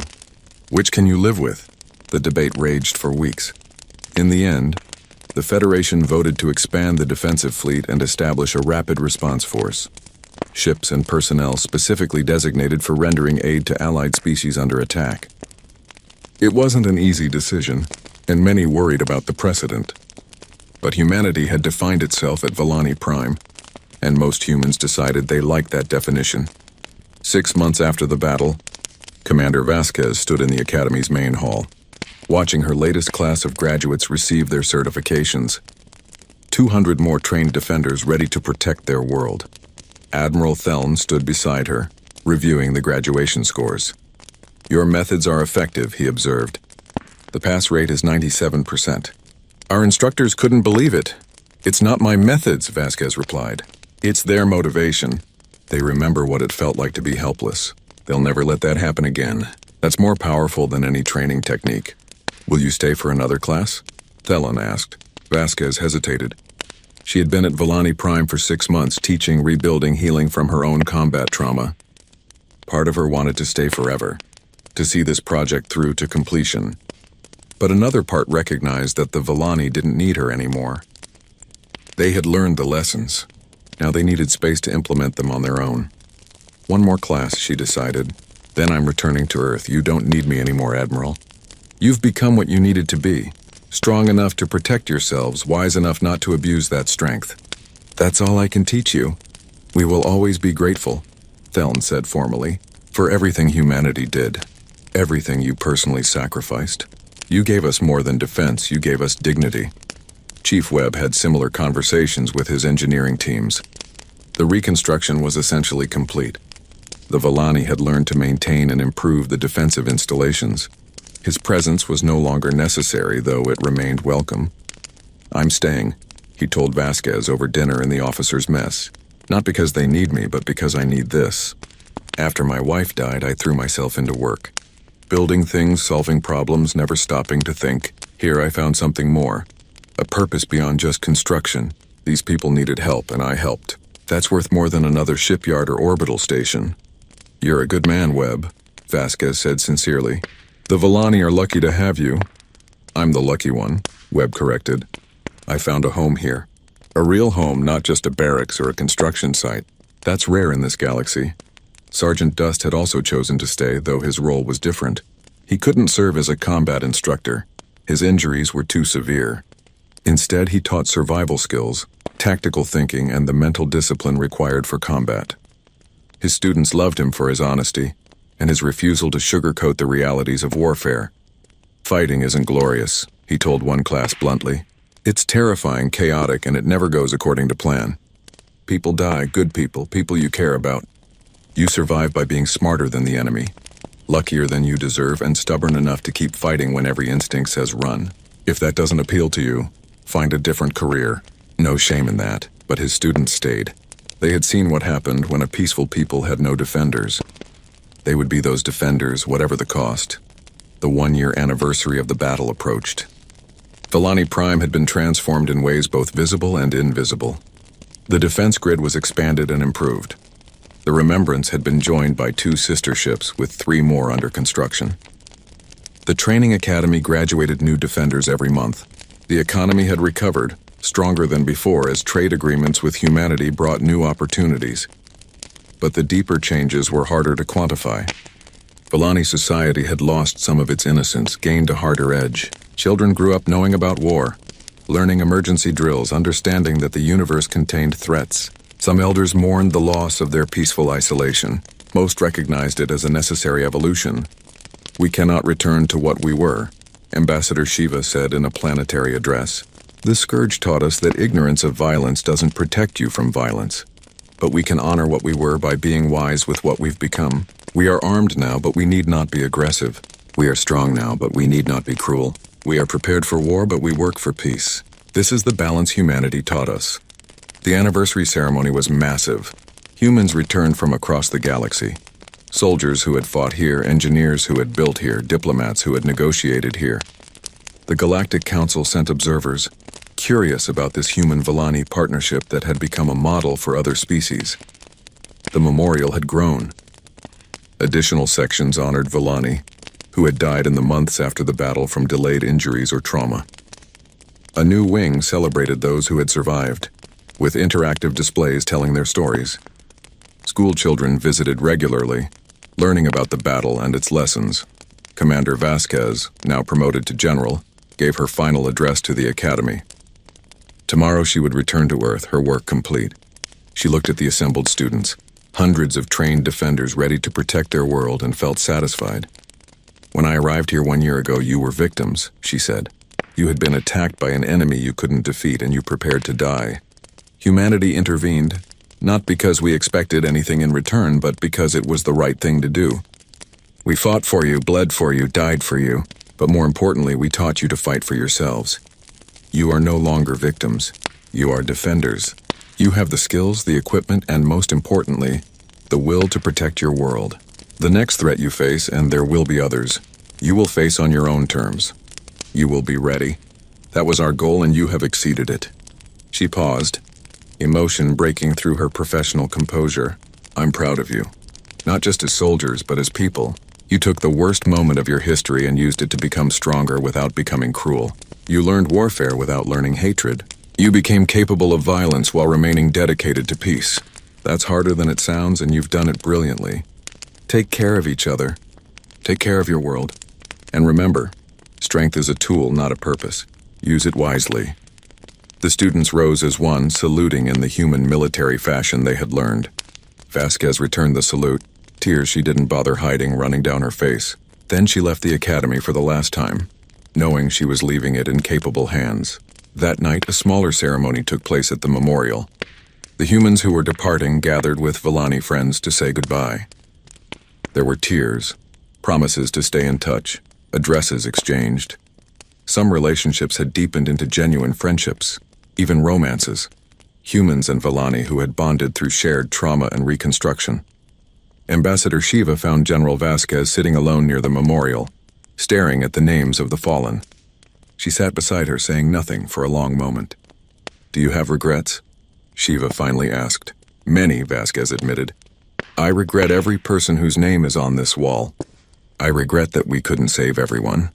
I regret that your people had to learn about war at all. But I don't regret coming here. I don't regret fighting for you. That choice at least was right." "You gave us everything," Shiva said softly. "Not just defense, but hope. Before you came, we thought the galaxy was a place where the peaceful died alone. You taught us that sometimes, somewhere, someone will stand up for what's right. That changes everything." "Just promise me something," Vasquez said. "Promise that you'll use what we taught you wisely. Don't become aggressors. Don't let strength corrupt you. Be the people you were, just protected now." "I promise," Shiva said solemnly. "We will be guardians, not conquerors. Defenders, not invaders. That is the human legacy here. Not how to fight, but why to fight and when to choose peace instead." The next morning, the remaining human personnel departed on a transport ship. They left behind a transformed world, a species that had learned to stand strong, and a promise. If Villani Prime ever needed help again, humanity would answer.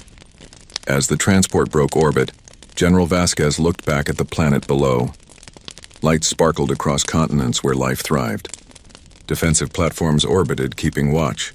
The Remembrance and her sister ships patrolled the system, guardians born from necessity but maintained by choice. "We did good work here," Chief Webb said, standing beside her at the viewport. He was the exception. returning to Earth only for a visit before coming back to Volani Prime permanently. We did, Vasquez agreed. We asked what humans could offer a peaceful species under attack. The answer was everything. Commanders to lead, builders to fortify, bombers to defend. But most importantly, we offered belief. Belief that they deserved to survive, that they could become strong, that they weren't alone. That might be our greatest gift. The transport engaged its FTL drive and Volani Prime vanished into the distance, but its legacy remained. Across the galaxy, species learned about what happened there. Some asked for human help.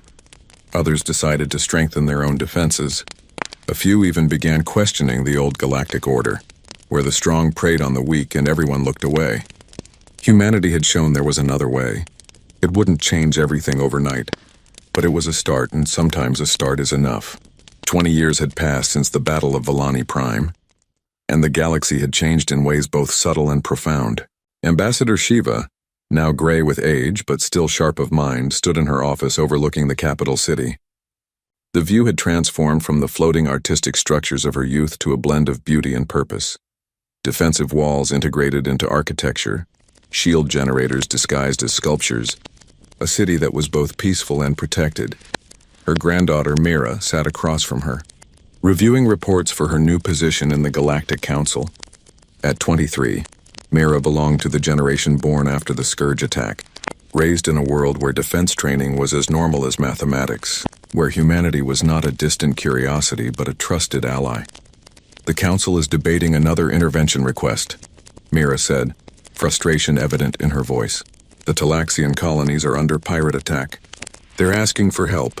The Council is stalling again, demanding committees and studies and impact assessments. People are dying while they debate. The Council has always been slow, Shiva replied. That hasn't changed. But we changed, Mira countered. Why don't we help them? We have 3 defensive fleets now. The Remembrance and her sisters are some of the most advanced ships in the region. We could reach the Talaxian colonies in 2 weeks. Why are we sitting here while others suffer? Shiva smiled at her granddaughter's passion. And what do you think General Vasquez would say if you asked her that question? Mira paused, considering. She had grown up on stories about the humans who had saved Volani Prime, about the general who had taught their people to defend themselves. Though Vasquez had returned to Earth 20 years ago, her philosophy remained ingrained in Volani military doctrine. She would ask if the Talaxians requested our help specifically, Mira said slowly. She would ask if we have the right to intervene in another species' territory without invitation. She would remind me that strength must be tempered with wisdom. Correct, Shiva said. Humanity taught us to be strong, but also to be careful with that strength. We don't intervene unless asked. We don't assume we know what's best for others. We offer help, never impose it. But people are dying, Mira insisted. People are always dying somewhere, Shiva said sadly. That's the cruel reality of the galaxy. We can't save everyone. If we try, we become what the Council fears, a military power imposing our will. The Talaxians must ask for help. If they do, we should offer it. But we don't make that choice for them. Mira sighed but nodded. I understand. It's just frustrating. We have the power to help and we're not using it. Power unused is not power wasted, Shiva replied. Sometimes the greatest strength is in restraint. That's a hard lesson. One humanity struggled with for centuries, but they learned it and they taught us. On Earth, General Elena Vasquez had retired from military service 5 years earlier. She lived in a small house in Colorado, writing memoirs that she would never publish and consulting occasionally for the Federation military. At 65, she remained sharp, though her body carried the scars of decades of service. Her communicator chimed with an incoming call from Volani Prime. She smiled, recognizing the signature. Admiral Thelen, it's been months. How are you? Thelen appeared on the screen, aged as she was, but still commanding. He had led Volani Defense Forces for 20 years, transforming them from inexperienced civilians into one of the most respected defensive militaries in the region. General Vasquez, I hope I'm not disturbing your retirement. You know retirement bores me, she replied. What do you need? Advice, actually. The Talaxian colonies are under attack. They've formally requested assistance from multiple species, including us. The Council is debating, as usual, but Volani Prime has the capability to help. Should we? Vasquez considered the question carefully. What do you know about the Talaxians? Peaceful species similar to what we were. They have minimal defenses. The pirates are brutal but not organized. Local warlords not an existential threat like the Scourge. And if you intervene, Vasquez prompted, we can probably drive off the pirates in a few weeks. Minimal casualties. Then we help them build defenses the same way humans helped us, but... Talon hesitated. I worry we're becoming what humanity almost became. The galaxy's defender, solving every problem because we can. That's a valid concern, Vasquez agreed. Here's what I think. You have the capability and the knowledge. If someone asks for help and you can provide it without overextending, there's nothing wrong with offering. But remember, you're not human. You don't have our resources, our population, our industrial capacity. Humans can afford to help multiple species simultaneously. You can't, not yet, so choose carefully. Help when asked, when it's within your capacity. But don't try to save the galaxy single-handedly. That's a burden that will break you. The Talaxians did ask specifically for Vellani assistance, Theln said. They said they want what we have, peace protected by strength. They want to learn from us the way we learned from you. Then help them, Vasquez said simply. Send one fleet. Assign advisors. Do what we did for you, but maintain your own defenses. Never leave your home unprotected for someone else's sake. And make sure they understand. You're teaching them to defend themselves, not defending them permanently. Give them the tools and knowledge, then let them stand on their own. That's what I hoped you'd say, Thelon admitted. Thank you, General. Your wisdom is still invaluable. I'm just an old soldier with opinions, Vasquez said, but she was smiling. Take care of your people, Admiral. And tell Ambassador Shiva that I'll visit next year if she'll have me. She asks about you every time I see her, Thelon replied. You're always welcome here, General. Always. The call ended and Vasquez sat back in her chair looking at the mountains through her window. 20 years since Vellani Prime and the work continued. Other species were learning the lessons humanity had tried to teach. That peace required strength, that strength required wisdom, that helping others was a choice each species must make for itself. The Terran Federation had continued its work as well. The Rapid Response Force had intervened in 7 major conflicts over 20 years, always at the request of the threatened species, always with the goal of teaching self-defense rather than creating dependencies. It wasn't perfect. There had been failures, losses, controversies. But humanity had stayed true to the philosophy established at Vellani Prime. They fought for others, never for conquest. The Galactic Council remained skeptical of human motives, but even they couldn't deny the results. Species under human protection thrived. Former clients became independent defenders. The Scourge, once an unstoppable threat, hadn't successfully consumed a world in 20 years. Pirates and warlords thought twice before attacking worlds with human defensive advisors. Some called it a Pax Humana, human peace imposed through military strength. Others saw it as humanity accepting a responsibility the rest of the galaxy had shirked. Whatever the interpretation, one fact was undeniable. The galaxy was changing, and humans were the catalyst. Chief Engineer Marcus Webb had never left Vellani Prime. Now 71 years old, he still supervised the shipyards, though most of the work was done by Vellani engineers he had trained. He lived in a small apartment near the orbital construction facilities, surrounded by schematics and models of ships he had designed. His latest project was ambitious, a joint Vellani-human deep space explorer designed to venture beyond charted space and seek out new species before threats found them. It was preventive defense. If you could contact peaceful species first, introduce them to the galactic community, help them prepare, you could avoid another Vellani Prime situation. You're still working, a voice said from his doorway. He turned to find Mira, Ambassador Shiva's granddaughter, holding 2 cups of what Vellani called tea and humans called liquid flowers. Can't seem to stop, Webb admitted, accepting a cup. Your people built fine ships before we arrived. Now you're building exceptional ones. Makes an old engineer proud. My grandmother wanted me to ask you something, Mira said, settling into a chair. She's writing her memoirs. She wants to know what you thought that first day, when you saw Vellani Prime and knew you had 25 days to build defenses from nothing. Webb laughed, a rough sound from a lifetime of breathing construction dust and ship atmosphere. I thought we were insane. 25 days to fortify an entire planet against a fleet that had consumed 17 worlds? It was impossible. But humans specialize in impossible, so we tried anyway. He sipped the floral tea, still not entirely sure he liked it after 20 years. What I remember most was how willing your people were to learn. Most species would have panicked or gotten in the way. You lot just said teach us and absorbed everything we threw at you. That's why we succeeded. Not because humans are brilliant engineers, but because Villani are brilliant students. My generation takes that for granted, Mira said thoughtfully. We grow up learning defensive theory, combat tactics, emergency protocols.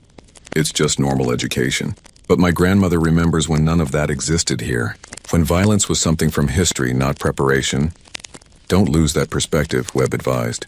The day your people think war is normal is the day you've lost something precious.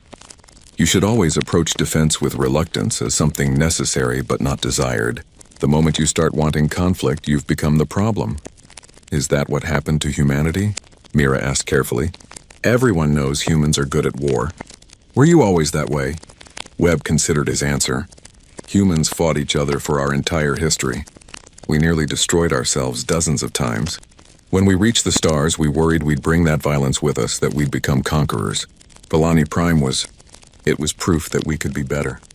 That all our capacity for violence could be directed toward protection instead of conquest.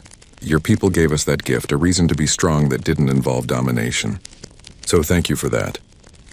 Later that day, the Villani Defense Force held its 20-year commemoration ceremony at the memorial. The monument had grown over the decades. Additional wings added to remember subsequent conflicts and honor those who continued the work of defense. Admiral Thelm stood before a crowd of thousands, military personnel, civilians, off-world visitors, human advisors who had stayed or returned for the ceremony. The original memorial still dominated, 3 figures representing humanity's answer to Villani Prime's call for help. 20 years ago, my people faced extinction. Thelm began. We had no weapons, no soldiers, no concept of defense. We asked the galaxy for shelter, expecting evacuation at best. Humanity answered differently. They sent commanders to lead us, builders to fortify us, and bombers to defend us. They sent their best people, knowing many would not return. 3,000 humans died for a species they barely knew, on a world that wasn't theirs because someone asked for help. He paused, looking at the names etched in stone. Those 3,000 taught 8 million Villani how to survive. They taught us that peace, while beautiful, requires protection. They taught us that strength must be earned and wisdom must guide that strength. Most importantly, they taught us that we weren't alone, that in a galaxy that often seems cruel and indifferent, there are species willing to stand up for what's right. Today, we honor their memory by continuing their work. Villani Prime now helps other species the way humanity helped us. We send advisors to the Talaxian colonies next month. We share our defensive technology with the Pleiadian Alliance. We stand ready to answer calls for help, within our capacity, because that's what our human friends taught us to do. We also remember that strength is a tool, not a goal. We maintain our defenses not because we want war, but because we want peace. Real peace, protected peace. Peace that survives contact with those who would destroy it. That balance between capability and restraint is humanity's greatest lesson. In the crowd, Sergeant Marcus Dust Callahan stood with other veterans of the original battle. Now 52 years old, he still taught at the academy, training generation after generation of Villani defenders. His body carried permanent damage from that 40-minute stand at Shelter Complex 7, but he wore those scars with quiet pride. A Villani veteran stood beside him, one of the original volunteers who had learned combat during those desperate weeks. Do you think we're ready, Sarge? If something like the Scourge comes back? You're as ready as any species can be, Dust replied. You've got good equipment, better training, and most importantly, you remember what it costs to be unprepared. That fear, the healthy kind that keeps you vigilant, that's your best defense. The day you lose that is the day you're vulnerable again. The younger generation didn't experience the Scourge, the Villani said. They learn about it in school, train for defense, but they don't really understand. That's both good and bad, Dust acknowledged. Good because they don't carry the trauma we do. Bad because trauma teaches hard lessons. Your job, our job, is to make sure they learn those lessons without having to experience the trauma. That's why we keep teaching, keep training, keep telling the stories, so they're prepared without having to learn the way we did. After the ceremony, Dust visited the academy one last time. He was retiring finally after 20 years of service. His body couldn't take much more, and younger instructors had learned everything he could teach them. It was time.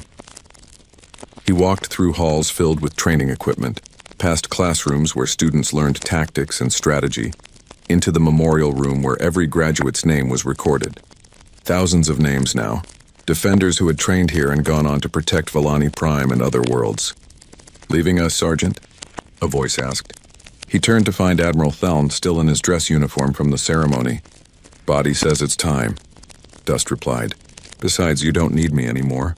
You've got competent instructors, motivated students, and 20 years of institutional knowledge. The Academy runs itself now." "It runs well because of the foundation you built," Theln corrected. "You could have left 20 years ago, returned to Earth, lived comfortably on your pension and medals. Instead, you stayed, taught our people, gave us 2 decades of your life." "Why?" Dust shrugged, uncomfortable with gratitude. Had nothing better to do. "Besides this place, it matters. You matter. After a career of fighting, it's nice to spend time teaching people how to avoid fighting. Makes the earlier violence seem worth it, you know?" "I do know," Theln said. "That's why I've stayed in service as well. The work matters more than the comfort. Speaking of which," he pulled out a small box. "This is for you. Not from the government, from the people you protected at Shelter Complex 7. Dust opened the box to find a simple pendant, clearly handmade, depicting a figure standing before a doorway with smaller figures behind. The craftsmanship was amateur, but the sentiment was clear. "They're all alive," Theln said quietly. "Every civilian from that shelter survived because you and your squad held that line. They followed your career, watched you teach, taken pride in knowing you. This is from all of them.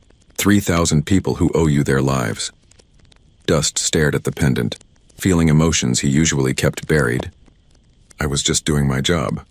"No," Theln corrected gently. "Your job was to defend Volani Prime. You went beyond that. You sacrificed everything to protect specific people you'd never met in a shelter you were never assigned to defend. That's not duty, that's heroism. And those people remember. On Earth, the Terran Federation faced new challenges. The success of interventions like Volani Prime had created demand for human military assistance that far exceeded capacity. Every week brought new requests. Planets facing invasion, colonies under pirate attack, species requesting defensive training. The Federation couldn't help everyone, and choosing who to help had become increasingly difficult. Fleet Admiral Marcus Chen, Elena Vasquez's former XO, stood before the Federation Council presenting his annual strategic assessment. "We're stretched thin," he said bluntly. The Rapid Response Force was designed to handle 2 or 3 operations simultaneously. We're currently managing 11. Personnel are exhausted, equipment needs maintenance, and we're burning through resources faster than we can replace them. "Are you suggesting we should stop helping other species?" the counselor asked. "I'm suggesting we need to be strategic," Chen replied. "Every request is legitimate. Every species asking for help genuinely needs it. But we can't be everywhere. We need to prioritize based on threat level, strategic importance, and capacity to help. More importantly, we need to train other species to do what we did at Volani Prime, teach them to help each other." "The Volani are already doing that," another counselor noted. "They're sending forces to assist the Talaxians. The Pleiadian Confederation has formed its own rapid response capability modeled on ours. Perhaps we're succeeding better than we realize, not by doing everything ourselves, but by showing others how." "That's the goal," Chen agreed. "But it takes time. Species need to build capabilities, gain experience, develop the political will to help others. In the meantime, we're the only ones with the capacity and willingness to respond quickly. The question is, how do we maintain that capability without burning out our people?" The debate continued for hours without easy answers.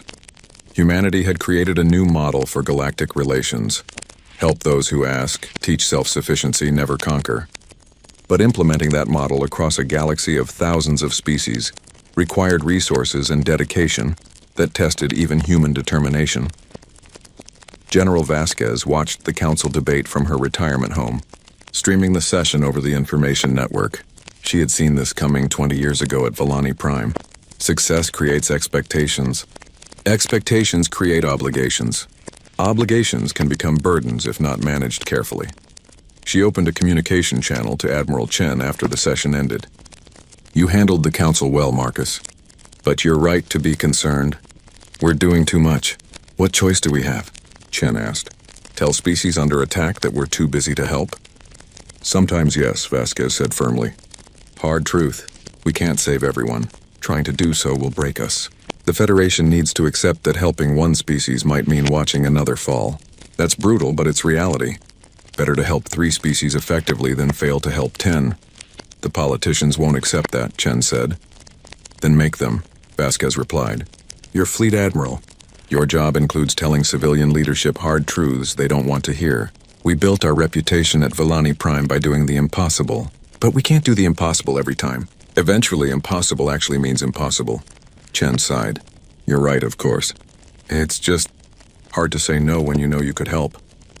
That's what makes us human, Vasquez said gently. We care too much sometimes, but carrying yourself to exhaustion helps no one. Be strategic. Help where you can make real differences, and keep pushing other species to develop their own capabilities. The best tribute to Villani Prime isn't humanity solving every problem. It's other species learning to solve problems together. 25 years after the Battle of Villani Prime, the memorial held its final planned ceremony. A new wing was being dedicated not to fallen soldiers but to living defenders. Every person who had fought in the battle and survived would have their story recorded here, preserved for future generations. General Vasquez returned to Villani Prime for this ceremony, her first visit in 5 years. At 70, she moved slower, but her mind remained sharp. Ambassador Shiva, now 85, greeted her at the spaceport with a warm embrace. You look well, Shiva said, though both knew it was polite fiction. They were old now, bodies failing even if spirits remained willing. I look like hell, Vasquez replied with a grin, but I'm alive, which is better than the alternative. How's your world? Thriving, Shiva said proudly. 3 defensive fleets, economic growth, and we just graduated our 500th class from the academy. Your academy, really? We still teach your methods. They walked through the capital city, Vasquez marveling at the changes. The blend of Villani aesthetics with practical defense had created something unique, beauty that could protect itself. Children played in parks that doubled as emergency shelters. Art installations concealed sensor arrays. Every aspect of society balanced preparation with peacefulness. At the memorial, thousands gathered for the dedication. Veterans from the original battle, now in their 50s and older. Current military personnel, civilians whose lives had been saved, and younger Villani, the generation born after the Scourge, learning about the battle that had defined their world. The ceremony featured stories from survivors. A Marine who had lost both legs but continued serving as an instructor. A Villani civilian who had hidden in the shelters and later became an engineer, building better defenses. A human pilot who had rammed a Scourge capital ship and somehow survived, now teaching flight tactics to Villani students. When Vasquez's turn came to speak, she stood slowly, leaning on a cane, and approached the podium. The crowd quieted immediately. I'm going to tell you something no one else will say, she began. The Battle of Villani Prime was a disaster. We lost 3,000 humans, 30,000 Villani. We barely won. If the Scourge had been slightly smarter or slightly more numerous, we would have failed. Everyone died. 8 million Villani would have been consumed, and the galaxy would have shrugged and moved on. The crowd stirred uncomfortably. This wasn't the triumphant speech they expected. But we didn't fail, Vasquez continued. We won, barely, through luck and stubbornness and people like Sergeant Callahan who refused to retreat, when any sane person would have run. We won because Villani civilians trusted us enough to hide underground, while hell raged above them. We won because Chief Webb's engineers worked themselves half to death building defenses that shouldn't have been possible. We won because sometimes, just sometimes, impossible means very difficult instead of completely hopeless. She gripped the podium, looking out at faces young and old. I tell you this because I don't want you to romanticize what happened here. War is horror. Defense is necessity. We did what needed doing, but don't ever think it was glorious. The real victory wasn't killing the Scourge. It was that 8 million people lived to see the next sunrise. That's what we fought for. That's what those 3,000 humans died for. Not glory, not honor, just life. The chance for beings to keep existing, to raise children, to create beauty, to live in peace. You've built something remarkable here. A society that remembers trauma without being consumed by it. That prepares for threats without becoming paranoid. that learned to fight without learning to hate. That's harder than any battle, and you've done it brilliantly. The humans who fell here would be proud. I know I am." She stepped back from the podium to thunderous applause. As she returned to her seat, Sergeant Dust caught her eye and nodded with respect. Chief Webb, watching via video link from the orbital shipyards, wiped his eyes. The Villani in the crowd, 2 generations of them, honored the woman who had saved their world and taught them to save themselves. After the ceremony, Vasquez visited the original memorial one last time. The 3 figures, commander, builder, bomber, stood eternal watch over names carved in stone. She traced some of the names with aged fingers, remembering faces and voices. "I'm sorry we couldn't save all of you," she whispered. "I'm sorry some of you were 19 years old and died on a world you'd never heard of 3 months before. But I want you to know, your sacrifice meant something. This world thrives because of you. Other worlds learned from your example. The galaxy is slightly less cruel because of what you did here. I hope that's enough. I hope you rest easy." Shiva found her there, standing in contemplation. "Do you think they know? The ones who fell, do they know what their sacrifice achieved?" "I hope not," Vasquez said surprisingly. "I hope death is just rest, peaceful and quiet. If they're watching, if they see how hard we've struggled to honor them, that seems like a burden. Better to sleep peacefully, their work done while we carry on." "You're a strange person, General," Shiva said fondly. "Most would find comfort in thinking the dead are watching over us." "I find comfort in thinking they're at peace," Vasquez replied. "The living should carry burdens, not the dead. We remember them, honor them, learn from them. But we don't ask them to keep working after they're gone. That's our job." They stood together in silence. 2 old women who had seen the worst the galaxy could offer and somehow found ways to make it better. Around them, Villani Prime lived and thrived, testament to what could be achieved when someone asked for shelter, and others answered with everything they had. 30 years after the Battle of Villani Prime, the memorial became a galactic heritage site. Representatives from 50 species attended the dedication, recognizing the battle's impact on interstellar relations. The scourge had not successfully consumed a world in 30 years. Defensive pacts modeled on human intervention had saved dozens of species. The galaxy remained dangerous, but it was less hopeless than before. General Elena Vasquez died peacefully in her sleep at 75, her body finally giving out after decades of service. Her memorial service was held on Earth, but a second ceremony took place at Villani Prime, where thousands gathered to honor the woman who had saved their world. Ambassador Shiva, now 90, spoke at the Villani ceremony. "She came here when we were dying and she gave us life. Not just survival life, the chance to continue our existence, to raise our children, to remain who we were while becoming strong enough to protect ourselves. That is her legacy. Every Villani alive today, every child born in the past 30 years, exists because she answered our call for help." Chief Engineer Marcus Webb, now 81 and still supervising the shipyards because he refused to retire, spoke next. General Vasquez believed that humanity's purpose in the galaxy was to be strong, so others could be safe. She proved that at Villani Prime. But more than that, she taught us that strength must be tempered with wisdom, that power must be guided by compassion, that the capacity for violence is only valuable when used in defense of peace. Those lessons echo across the galaxy now, taught by species who learned them from her. Sergeant Dust, 72 and long retired, closed the ceremony with simple words. The general would hate all this fuss. She'd say she was just doing her job, that anyone would have done the same. But that's exactly why she deserves honor, because she saw saving 8 million beings as just part of her job. Because she considered protecting strangers so natural that it didn't merit special recognition. That's the kind of person she was.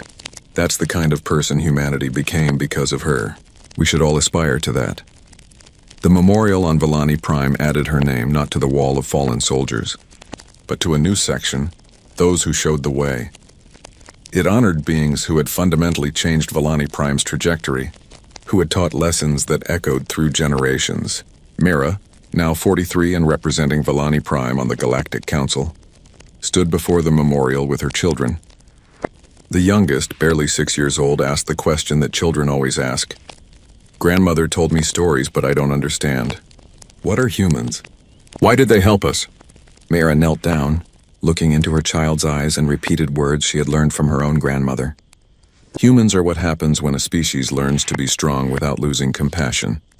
They are friends who will fight for you not because they gain anything, but because it's right. They are teachers who show you how to stand on your own, rather than making you dependent. They are the answer to the question, what happens when someone asks for shelter? What's the answer? Her child asked. The answer is you send commanders to lead, builders to fortify, and bombers to defend. You send your best people to do the impossible. You sacrifice what you must to protect what matters. That's what humans did for us. That's what we now try to do for others because they taught us how. She stood looking at the three figures frozen in stone. Commander with tactical display, builder with tools, bomber with weapons. The memorial had aged well, the stone weathered but the message clear. Behind it the city stretched toward the horizon, beautiful and protected, peaceful and prepared. We asked for shelter, Mira said quietly. Humanity answered with salvation. That's their legacy and our responsibility. We pass it forward, helping others the way we were helped, creating a galaxy where no one faces extinction alone. The sun set over Valani Prime, casting long shadows across the memorial. In orbit, defensive platforms kept watch, human designs improved by Valani innovation, maintained by beings who understood that peace required protection. In the academy, new students learned the lessons that had begun 30 years ago. In the shipyards, new vessels took shape, ready to answer calls for help from species who needed what Valani Prime had received. The galaxy was still dangerous. Threats still emerged, but the response was different now. Species helped each other, taught each other, stood together against the darkness. It wasn't perfect. It wasn't easy, but it was better than before. And in the memorial gardens, where names of the fallen were carved in stone and stories of the survivors preserved for eternity, children played without fear, protected by the sacrifice of those who had answered a desperate plea for shelter, with everything they had. That was humanity's answer. That was humanity's gift. That was the legacy of the day the humans came not with evacuation ships, but with commanders, builders, and bombers, with everything needed to transform victims into survivors, to turn helplessness into strength, to prove that in a cruel galaxy, sometimes someone stands up and says, not today, not here, not while we can help. And that made all the difference.